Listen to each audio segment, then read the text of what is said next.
அழைத்ததுண்டு. சின்னஞ்சிறு வயது முதல் எனக்கொரு மனைவியுண்டு. கோபம் கொள்ள வேண்டாம் அம்மா, தாங்கிக் கொள்ள வேண்டும் அம்மா.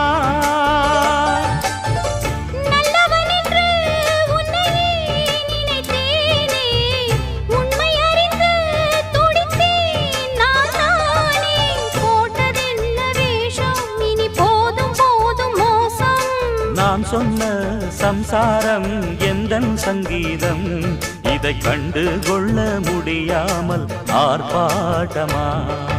தண்ணீரிலே முகம் பார்க்கும் ஆகாயமே, நல்ல பன்னீரிலே நீராடும் பூந்தோட்டமே. இன்னார்க்கு இன்னார்தான் சாமி சொன்னதம்மா, கல்யாணம் வைபோ